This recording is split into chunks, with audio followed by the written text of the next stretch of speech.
Our lesson today comes from Habakkuk 1 through Habakkuk 3. I do believe that you will find a tremendous amount of encouragement from what Habakkuk says if you are a believer, if you trust in God. Habakkuk 1:1 starts this way: the burden or the vision which Habakkuk the prophet did see. We have to understand that God would give him a message unto the people of his day.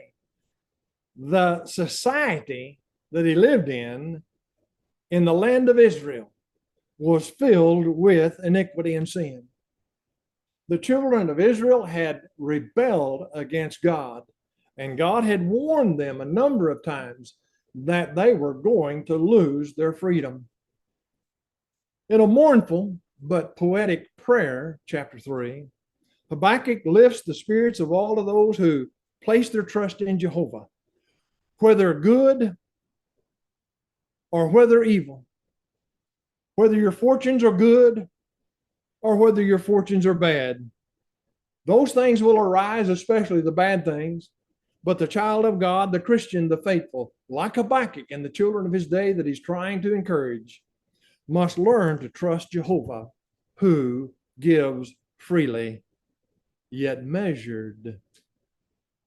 Let us take notice of each chapter as to what's within it, especially leaning on chapter 3 and the encouragement that is given. In chapter 1, we have a dialogue, a discussion between Habakkuk and Jehovah. We start in verse 2, where Habakkuk complains unto God, seeing the ungodliness and the indifference to God. Habakkuk complains to the Father, saying this in verse 2, and I will skip phrases and garner the whole thing. I cry unto thee, thou wilt not hear. I cry out, thou wilt not save. Iniquity and perverseness, destruction and violence, verse 3, strife and contention ariseth, said Habakkuk to God. Therefore, the law is slacked, justice goeth forth perverted. Here's what you just heard. Habakkuk says, I live among a wicked generation. What are you going to do about it, Lord? You need to do something. Jehovah surprises Habakkuk by informing him of the coming of the Chaldeans in punishment and in judgment and in sentence against the people of God. Look at verse 5. Behold ye among the nations, and look and wonder and marvelously, for I am working a work in your days, which you will not believe, even though I tell you. And what tickles me about all of this is a believer, Habakkuk, God's prophet, doesn't believe what God is saying. He's got a reason to object before God, but God says, I'm going to tell you before I tell you. You're not going to agree with what I tell you. Verse 6. Lo, I raise up the Chaldeans, the Babylonians. Therefore, you know this is before 600 BC. I raise up the Chaldeans, a bitter and hasty nation. That's not good, folks. That march through the breadth of the earth. They are terrible. They are dreadful. Verse 9. They come all of them for violence. The set of their faces is forward. They gather captives in the sand. Verse 11. Then shall he sweep by as a wind. That's not good for Israel. Watch Habakkuk. Verse 12. O Jehovah my God, my Holy One, thou art of purer eyes than to behold evil. Thou canst not look on perverseness. Wherefore, beholdest thou thy peace when the wicked swallow up the man that is more righteous than he is. Israel is more righteous than the Chaldeans, yet here you stand by and you allow the wicked one to swallow the more righteous one. I told you he wasn't going to believe God. Chapter 2, verse 1. Smart move on the part of a righteous man. I will stand upon my watch, set upon the tower. I will look forth to see what he shall speak with me, what I shall answer concerning my complaint. You remember when you were in school, when you were my age? There are very few people who are listening to me are going to remember that when I was my age, because a lot of people have already, you're just not very many my age. But we'd have a teacher say, when you come up to a light, you stop, you look, you listen. That's exactly what Habakkuk said he's going to do. I will stop. I will look and see. I know you're going to speak, so I'm going to listen to what's being said. Sometimes all we can do, chapter 2, is remain silent in Jehovah's temple. Now, Jehovah reassures Habakkuk in a number of ways. Look especially at verses 2 and 3 of chapter 2. For the vision is not yet, but it is appointed. Wait for it. Verse 4. Behold, his soul is puffed up. It is not upright in him, but the righteous shall live by his faith. The righteous shall live by his faith. That is a great statement. When you understand it here, it helps you to understand the book of Romans and the book of Galatians that we have been studying concerning all men who are justified before God are justified by faith. It has always been a faith-based system, always. We're now in chapter 2 after hearing the dialogue between Habakkuk and the Lord, and we hear the declaration and the denunciation of the Chaldeans. God agrees with Habakkuk. They're very wicked. They're not going to get away with that, but he enumerates, we are quickly going to call your attention to each one. We're not going to cover them in this lesson. So first of all, we look at verse 5, and he denounces their pride. In verses 6 through 8, he denounces their plunder, the Chaldean, the Babylonians' plunder. In verse 9 through 11, he denounces the ill-gotten gain. In verse 12 through 14, he denounces the oppression and tyranny. In verse 15 through 17, the human debasement. They acted barbarously. It's not going to work. It's a good thing to stop and think of this. During the days of the law of Moses, it didn't work with God. For those nations today that are barbarians, those nations today that can be depicted by the words that are used by Habakkuk, they need to beware. I don't know what God's going to do. I know what God did with the Chaldeans. I believe it. Habakkuk believes it too. We notice furthermore in verses 18 through verse 20, a great, great thought is that he denounces idolatry. I would like to stop and discuss those with you, but I'm not going to. We're going to turn to chapter 3. Here we have a declaration of faith. When I say a declaration, this is a poem. This is a song. Or someone else has said it's a dirge. It's a song. It has praise in it. It has history in it. It has great encouragement in it. And that's the reason I wanted to give this lesson. Habakkuk prays for Jehovah to visit. Look at verse 2. In verse 3, Jehovah's visits of the past are enumerated. In verse 13, he's going to tell you why, and it's an important point. We start with verse 2 and we hear these words. O Jehovah, I have heard the report of thee and am afraid. O Jehovah, revive thy work in the midst of years. I have heard what you've done.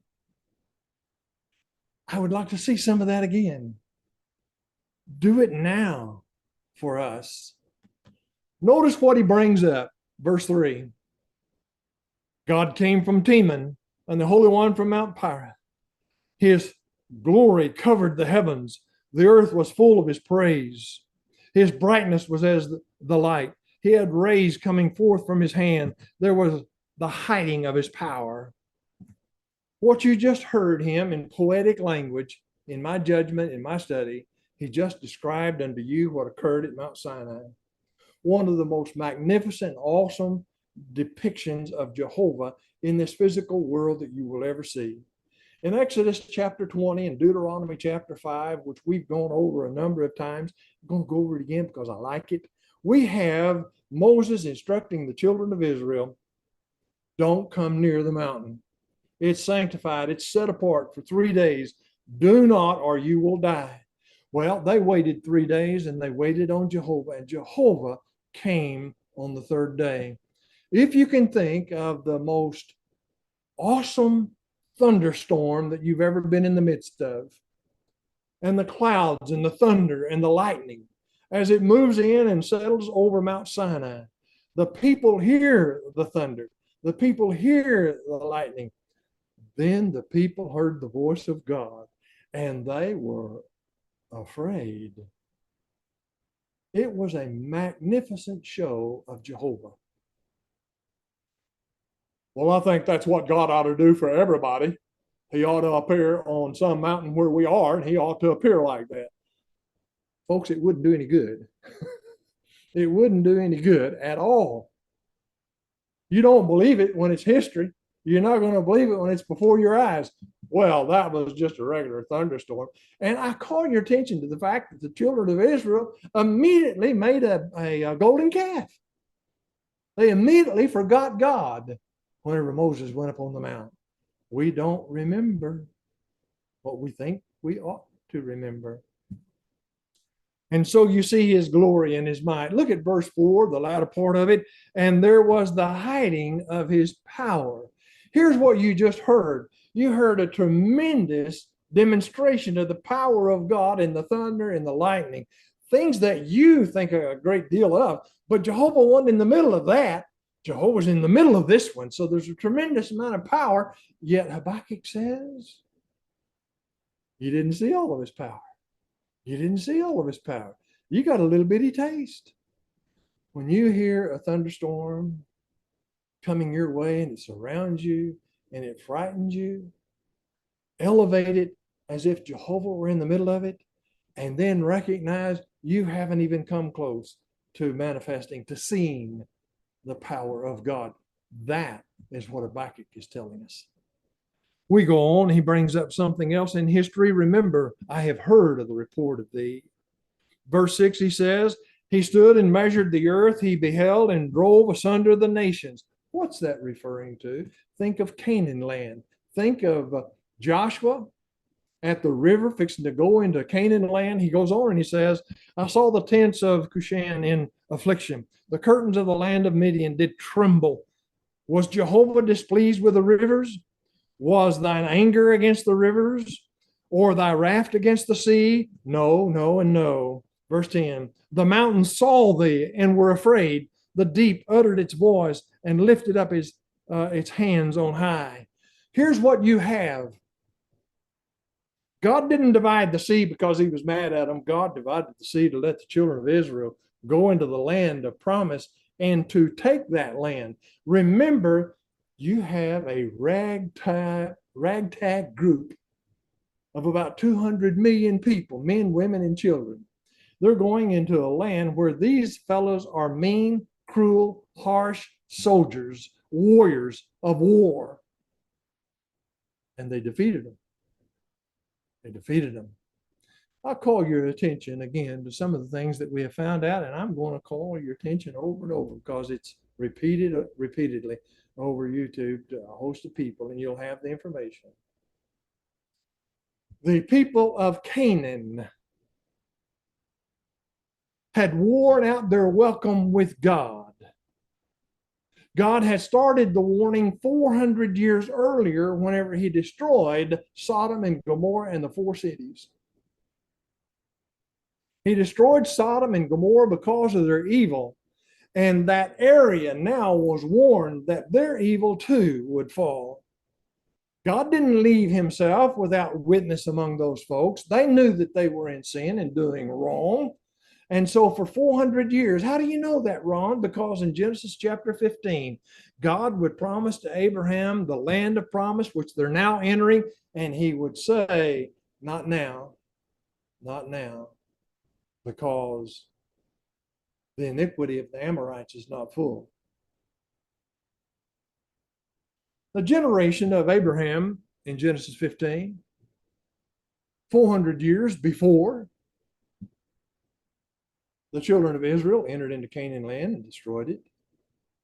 They had not brought their transgressions to the point of destruction. Sodom and Gomorrah had, but the others were warned. Do I have anything that suggests God warned them? Yeah, they lasted another 400 years. But finally, in the eyes of God, they were wicked enough. God would have them no more. And so he would free the Israelites. He would take them as his instrument to go into the land of Canaan and to destroy men, women, and children. The atheist would clamor about children dying. Well, are you going to leave them parentless? Furthermore, children learn the ways of their parents, and the ways of their parents, as we found out about 3 months ago in some of the history of that area, they were full of wickedness. It's not just the Bible saying they were wicked. History says they were wicked. That rubs off on the offspring. And so God would move in and destroy them. And he's bringing it to their attention in this passage. By the way, did you notice that the mountains stood still in their habitation? Saw thee and were afraid. I don't know whether you saw it or not, but a number of decades ago, there was a movie by the name of Noah's Flood. In Noah's Flood, all of a sudden at the end of it, you had these gigantic mud monsters. They stood 5 stories high. The people were afraid of them. Folks, a mountain's bigger than 5 stories high. It's full of dirt. Oh, you mean God, when Habakkuk wrote this, he saw the movie? No, I'm saying that the mountain is a mighty, mighty uprising. And the mountains fear God. Personifying nature in order to understand more about God. We take notice now in verse 11, the sun and moon stood still in their habitation at the light of thine arrows as they went, at the shining of thy glittering spear. Thou didst march through the land in indignation. Thou didst thresh the nations in anger. Here you have the days of Joshua chapter 10, and you have some of the Amorites in this particular section. In this particular section, you may remember that Joshua was fighting against the Amorites, and it was turning dark, and Joshua would reach up into the heavens and say, "Stand thou still, sun, stand thou still." Oh, wait a minute. You mean God, when he inspired Joshua to say that God didn't understand that the sun does not circulate around the earth? Why would you say, stop circulating around the earth? Joshua didn't say that. This is a poetic language. And the atheist who clamors and says, what a terrible mistake of Joshua to say for the sun to stand still. The sun doesn't move, the earth does. It rotates. Okay, atheist, do you correct your friends when they say things like, what a beautiful sunset? Let's meet at sunrise. Does the sun rise on the earth? It does not literally, but that's the language we use. Here's what occurs. We know this. The earth circulates and the sun shines in the same spot. The earth is what moved. So you atheists who cry out sunset and sunrise, you need to be more scientific. Wait a minute. Why don't the atheist try to understand what God has said instead of making God say things the way they determine and demand they have to be said? Now, did you notice something that is avoided when you start discussing the scientific things about Joshua and the sun standing still? Think about this. The sun stood still. The earth didn't rotate. There was a longer day. Why? Because God had power to stop things as they were and to maintain things. That's a magnificent God. You cannot come close to describing anything like that. That's, as a preacher once said a million times, that's awesome. And it is. Did the sun literally stand still? It did not.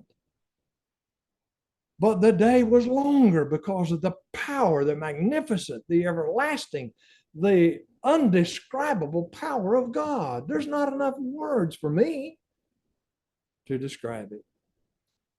Looking at verse 13, we now see why thou wentest forth for the salvation of thy people, for the salvation of thine anointed. I have made the point whenever we study providence,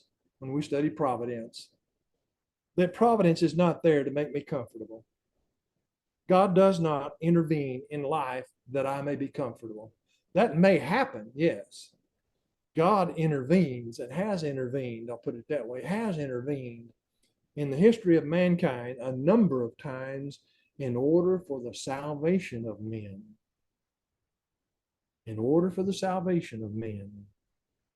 Turning our attention to verse 16 through 19. Jehovah's visit has affected Habakkuk. Jehovah's coming visit affects Habakkuk.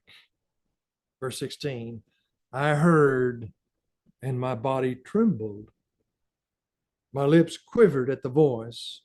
Rottenness entered into my bones. I tremble in my place. His knees were shaking. Because I must wait quietly for the day of trouble, for the coming up of the people that invadeth us. I have to wait for the invasion of the Chaldeans. I tremble. I'm afraid. I know something the rest of Israel doesn't know. They find out because he tells them. Verse 17 and 18 go together.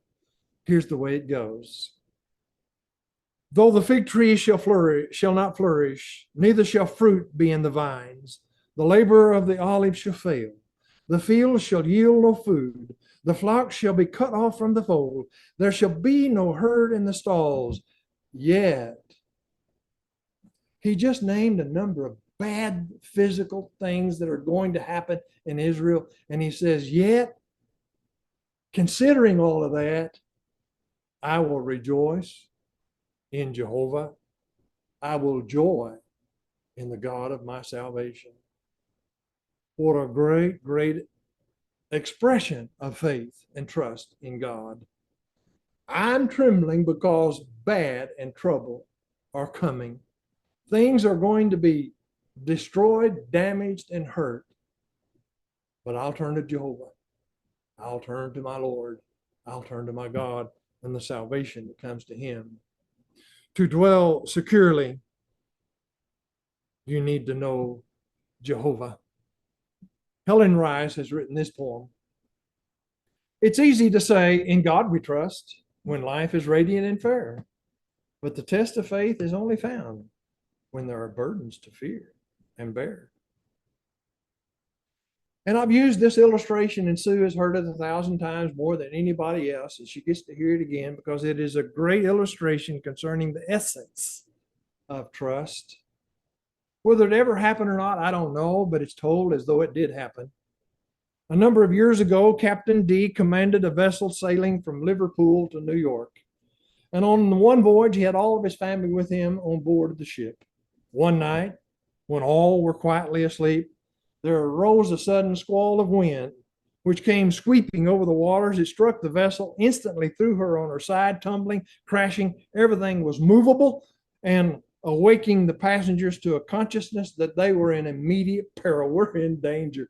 If I were on a ship like that, I would think the same thing. Everyone on board was alarmed They were uneasy. Some sprang from the berth. They got dressed just in case the worst would occur. They were ready. Captain D had a little girl. She was 8 years old. And she, of course, awoke during all the commotion. And she said, "What's the matter?" said the frightened little girl. They told her a squall had struck the ship. She said, "Is father on deck?" "Yes, he is." The little girl dropped herself on her pillow again without a fear, and in a few moments was sleeping quietly in spite of the winds or the waves. If such is our confidence in a physical Father, how much more in the Heavenly Father, who is the creator of us all and who looks for our salvation and does things for our salvation, our spiritual salvation. We are in a situation on this earth where we're trying to see and trust in God, that God can trust in us. I again reiterate verse 19 along with 18, but 19, Jehovah the Lord is my strength. He maketh my feet like hinds' feet and will make me to walk upon my high place. What does that figure of speech mean? Hinds' feet? Have you ever seen a goat on a high mountain? And the silly thing is jumping, even small ones, from one rock to the next. And you're wondering how they are balancing and staying on that high rock up in the air with their hooves. My feet are hinds feet. I'm safe. I'm not worried. I'm like a goat jumping on the mountain with the preface, which the depth is before me. I'm not in any kind of trouble. And will make me to walk upon my high places. I will be lifted up if I think spiritually. But if I think physically, I'm going to be in a heap of trouble. I'm going to lose my stalls. I'm going to lose my goats. I'm going to lose my farm. Yet I will rejoice in Jehovah. I will joy in the God of my salvation. The God of our salvation has made his salvation known. He that believeth and is baptized shall be saved.